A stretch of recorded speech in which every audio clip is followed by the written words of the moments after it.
زندگی کے 5 اصول۔ عن ابی ہریرہ رضی اللہ عنہ قال قال رسول اللہ صلی اللہ علیہ وسلم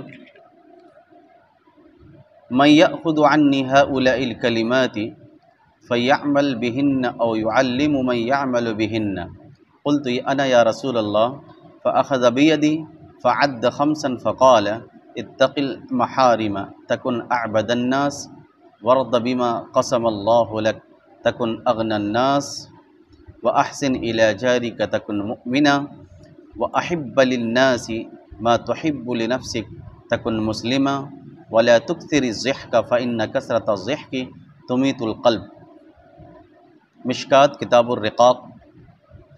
حضرت ابو ہریرہ رضی اللہ عنہ سے روایت ہے، وہ کہتے ہیں رسول اللہ صلی اللہ علیہ وسلم نے فرمایا، وہ کون ہے جو مجھ سے یہ باتیں لے کر ان پر عمل کرے یا ایسے آدمی کو بتائے جو اس پر عمل کرے؟ میں نے عرض کیا، اے اللہ کے رسول صلی اللہ علیہ وسلم، میں تیار ہوں۔ آپ نے میرا ہاتھ پکڑا اور 5 باتوں کو گنا۔ آپ صلی اللہ علیہ وسلم نے فرمایا، نمبر 1، حرام سے پرہیز کر، تو سب سے زیادہ عابد ہوگا۔ نمبر 2، اللہ تبارک و تعالی نے جو کچھ تیری قسمت میں لکھا ہے اس پر راضی اور مطمئن ہو، تو سب سے زیادہ غنی ہوگا۔ نمبر 3، اپنے پڑوسی سے نیک سلوک کر، تو مومن ہوگا۔ نمبر 4، تو لوگوں کے لیے وہ رویہ پسند کر جو تجھے اپنی ذات کے لیے پسند ہے، تو مسلمان ہوگا۔ نمبر 5، زیادہ نہ ہنس، اس سے دل مردہ ہوتا ہے۔ رسول اللہ صلی اللہ علیہ وسلم نے زندگی بسر کرنے کے 5 نہایت اہم اور جامع اصول بتا کر ان پر عمل کرنے کا حکم دیا ہے۔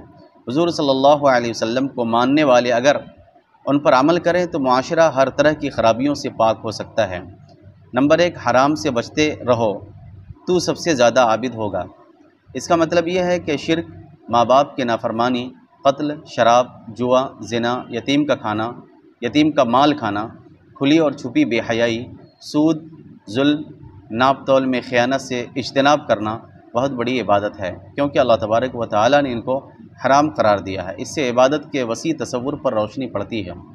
جو شخص ان حرام کاموں سے اجتناب کرتا ہے وہ نہ صرف یہ کہ عابد ہے بلکہ سب سے زیادہ عابد ہے۔ آدمی ان مرغوبات نفس سے پرہیز نہیں کر سکتا جب تک کہ وہ اپنے نفس سے جہاد کر کے اسے مغلوب نہ کر لے، اور یہ خاصا مشقت طلب کام ہے۔ اللہ تبارک و تعالی ہر انسان کا خالق ہے اور رازق بھی ہے۔ وہ اپنے علم اور حکمت کی روح سے ہر شخص کو جتنا رزق دینا ہوتا ہے وہ دیتا ہے، اور یہ رزق اسے لازماً مل کر رہتا ہے۔ کوئی مائی کا لال نہ تو اس سے محروم کر سکتا ہے اور نہ اس میں اضافہ کر سکتا ہے۔ جو شخص اس عقیدے کو مان کر اس پر مطمئن ہو جائے، اس کے دل میں غنا پیدا ہو جاتا ہے اور اپنی صلاحیت اور وسائل کے مطابق معاش کے لیے کوشش تو کرتا ہے، لیکن حرص اور حسد کی آگ میں نہیں جلتا۔ اس کی زندگی بڑی پرسکون ہوتی ہے۔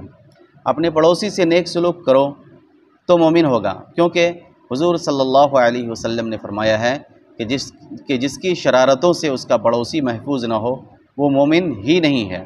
یعنی اگر مومن بن کر رہنا ہو تو پھر اپنے پڑوسی سے نیک سلوک کرو۔